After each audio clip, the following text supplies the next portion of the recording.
Hi there, these comments are for JYM, and I am Michael, the founder, owner, and the materials writer for all of your lessons at the 7-step system to pass the TOEFL IBT.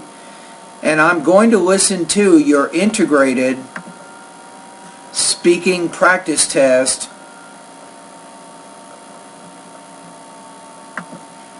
The writing passage and the conversation are both mentioned about the advertisements occurring to them. They gave us examples for it. The writing passage and the conversation are both mentioned about the advertisements occurring. So you say the reading passage and the lecture are both mentioned about. That's not the correct grammar there. I would say the reading passage, excuse me, I would say the reading passage and the lecture mention or discuss the political and the economic effects of advertising. So that problem is differentiating between active and passive voice. I think active voice would be better in that case. The writing passage and the conversation are both mentioned about the advertisements occurring to them. They gave us examples for influences of advertising. According to the writing passage, it mentions about political influences, especially. You guys slow down a little bit here. So believe it or not, this is typically not the problem, but you're not pausing enough. So after you have like 4 or 5 stress words, you want to have a pause. Then you have another 4 or 5 stress words, another pause. So to learn more about your pacing, which is a problem with you right now, go to pronunciation lessons 41 through 44. The TV commercials for 30 seconds are a very powerful way to become popular as more getting recognition. They're also billboard. Now the other thing is you're using more of an even monotone that also makes it difficult to understand your ideas. So you got to work on varying your intonation more than you are. And you can do that by going to my pronunciation lessons 36 through 40. That will give you some good tips on how to vary your intonation more. Radio advertisements are effective on people to vote or against a particular political candidate. Secondly, in the conversation, the speaker gives economical influences. Consumers will... You probably want to say, according to the listening passage, the speaker discusses the economic effects of advertising, right there, just a little bit more complete. By a product that is familiar with them. If consumers have some advertisements for... You want to say if consumers, plural, or if a consumer. So that's some possible problems with what's called singular and plural nouns. Also with articles. So in the grammar part of my course, you can study what's called count, uncount nouns. You can also study what's called articles, a, and the. For particular products, they will buy the things that they're familiar with. Therefore, they will buy the things. Let me go back to what you just said. They will buy the things that they're familiar with. They will buy the things that they familiar. No, they will buy the things that they are familiar with. So make sure when you're using those dependent clauses, you put your verb in there.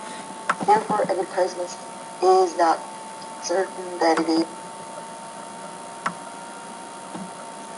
with. Therefore, advertisements is not certain that it is good or bad, but... See, your word order is not correct there. You want to say, therefore, instead of saying advertisements, it is not certain that, you can say, therefore, it is not certain whether or not advertisements are good for the public. Something along those lines. So you had some problems there in terms of phrasing your ideas and putting things in the correct word order. One thing that is, consumers need to become more aware for advertisements. You'd become more aware of advertisements, probably not more aware for advertisements. So when we use the word aware, we typically use of after that particular word.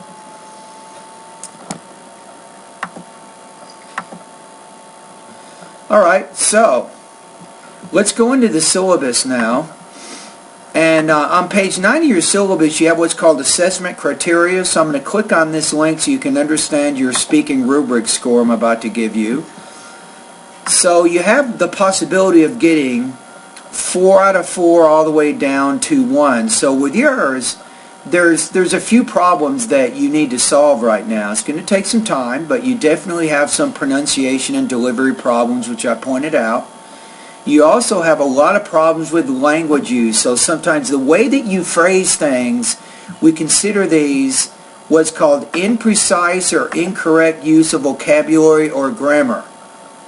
Or you're limited in the range of structures that you're using. And these language use problems are affecting your intelligibility. So overall, I think you had a fairly complete, accurate response, but you just have too many problems right now with your delivery and your language use areas. I suggested some lessons that you can study in my online TOEFL course right now. So I would suggest you take a look at those areas. So the grammar section of my course is the 3rd step. The pronunciation section of my course is the 2nd step of my course. So you can go in there and find those lessons that I was referring to.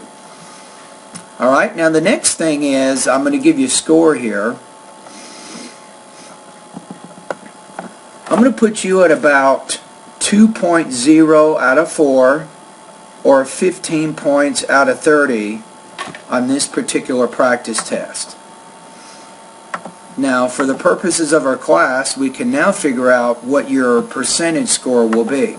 So 2.0 is going to put you at 70% on this particular assignment.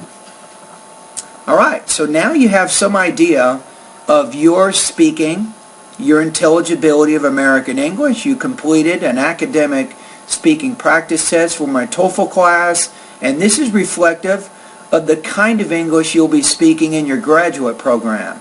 So, it stands to reason that if you can solve these problems now, the delivery and the language use problems I pointed out, it'll make it easier for you to communicate when you're in your graduate classes, but also when you're communicating with native speakers on a daily basis. Alright, so the bottom line for you is you want to use the language as much as you can, get as much exposure to English as you can. That means when you're at home at night and on the weekends, speak English whenever you can, as often as you can, and that will help you to solve some of these problems that you're having. Of course it takes time, right? But you will be able to solve these problems.